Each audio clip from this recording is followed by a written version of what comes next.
Hey everyone, so last night Shirna and Trent treated us all to a PS4 stream and they went over some of the details related to the PS4 launch and also the beta. But before we have a look at some of the key points that were covered in that stream, I want to introduce you all to vexgaming.com. Now this is a website that's been set up by myself to go alongside the YouTube channel, and it's going to bring a lot of written guides alongside the video guides. Now I know a lot of people are interested in reading guides or written guides because they can reference them back without having to search through videos.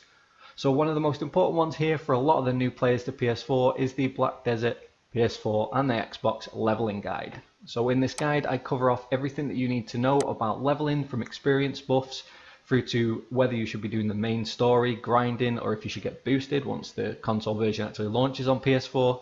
And obviously this is all relevant for Xbox. I give you the best grinding spots as well, from 1 to 50, from 50 to 56 and beyond. And we cover off some of the equipment. If this is your first character or you're new to Black Desert, then there are sections there that are really good and related to you as a new player. It's also worth noting that on the website you have access to the Exile Discord. This is a community Discord. You can feel free to join this even if you're not applying to join Exile on the PS4. This is going to be relevant if you want to ask any questions to the team at Vex Gaming or to the team at Exile, and we'll get you your answers through the lobby there. There will also be a lot more sections added on release.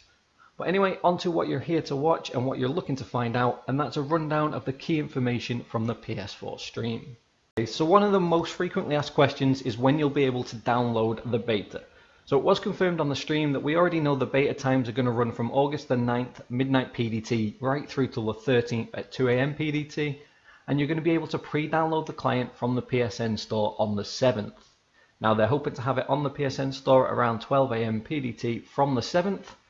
And it's also worth noting that this is a completely open beta. You don't need to be accepted, you don't need any codes, you just need to download it from the PSN store. Signing up on console.play.blackdesert.com will give you a free pet on launch, providing that you use the same email to sign up as the one that you're going to use on your account. This is important if you're looking at using one of the different regions that requires creating a different PSN account, because you're going to want to make sure that the emails match up. Otherwise you're just not going to be able to get that in game. It is worth noting as well, if we skip down here, that PS Plus is definitely not needed for the beta. It is needed for the official game launch though, so keep that in mind. There is one caveat to this, and that's if you're from Germany. Now for some reason they haven't confirmed this just yet, they are waiting to get the information, but people playing from Germany will need PS Plus. A little bit of a strange one there, but ultimately it's something that we can't change. Now the game is region locked, so it will be dependent on your EU or your NA region, and this region on the PS4 is decided by your PSN account. So if you want to play on NA from EU or anywhere else, you're going to need to create a USA or US PSN account. You don't really need to do much, you don't need to fake an address or anything. They just ask you for a zip code or a postcode or whatever it is, an area code, and you can just put, I think it's 1001 for New York or something like that in there, and that will allow you to set up your PSN account. Again, exactly the same if you're doing it vice versa. Playing from NA on EU, you do need to set that up with an EU PSN account. And you do also need to make sure that you're buying the game on that account. So although in future you'll be able to share that account with your EU or your NA counterpart account, you do need to make sure that the original purchase is made on the account that you're planning on playing and on that region. This will allow you to get all your benefits on the correct account, because you only get the pre-order benefits once. Anyway, the beta level cap is level 50, and this will enable World PvP, so we will be able to PvP on there. And they are planning on giving away items on a daily basis, so there'll be events and items that you'll be able to pick up that will help you progress your character during this short space of time that we're playing on the beta. So there will be things like Laverta weapons and the fishing boat. The fishing boat's a big one because they're going to be giving everybody one of these, and there will be fishing events as well. But this is going to allow you to explore the different islands around the regions of Calfian and Serendia as well, or Balanos even, should I say. Now there are beta events as well. I covered this in a video previously on what I thought they would be, and I was correct. So we're going to have fishing, horse taming, hide and seek, a red battlefield event, the kart race, the fireworks display, which are likely to be to close out the beta, and for some reason they've decided to go with an IKEA based, or BKEA as they want to say, decorating event So essentially you're just going to be decorating residences and they're looking for social interaction, so you're going to be able to post these to social media and share them, and I'm not sure, but the chances are there'll be some kind of giveaway or something on there. Now they didn't note, or they didn't mention, a Node War event. It's a little bit strange and a little bit disheartening for PvP guilds. I for one was looking forward to seeing which guilds turned out and if there was going to be a Node War event, but at least we'll have a red battlefield, so we'll be able to get in there and flex around a little bit, especially if you've been spending the time on the beta getting to gather some gear, leveling, and you just want to enjoy some PvP. Now, there were a couple of other things that they did note. So we already know that the original 6 classes will be on release and they will be the same as the beta classes. So we've got Warrior, Zerker, Sorceress, Wizard, Witch, and Ranger. I've been hammering this into people. I've been saying this since day one, and it has always been true that these will be the classes. Now, they did also mention that the PS4, for the most part, will be looking at following the same progression path as Xbox. They didn't really mention if that meant exactly the same, because I don't think they know for sure, but essentially the roadmap is going to be the same. Now, they also didn't mention what classes will be added next, so whether we'll get the Lan, the Musa, the DK, and I always forget which, the Strikers, sorry, forgetting Strikers, that's blasphemy. Whether we'll be getting those in the next update in terms of classes, or whether it will be a bit of a switch around on PS4.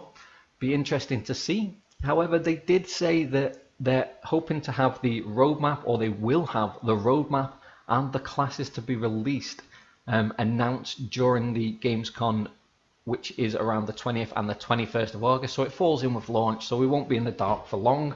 But essentially, they're going to have that information. They're going to be able to confirm that for us. Now, there was a couple of other questions that they picked up on. So on the PS4 Pro, the game is enhanced, so it will be set up for 4K. And throughout this entire process, they were playing on a test server, but they were playing on the Pro as well. Shirna did say that it was running pretty smooth. There wasn't any real issues that they could see. However, he didn't seem too overly enthusiastic on the performance of the game. They did just say that there were some PS4 specific optimizations that had been put in place, and that the game was being optimized as an independent thing for each of the consoles.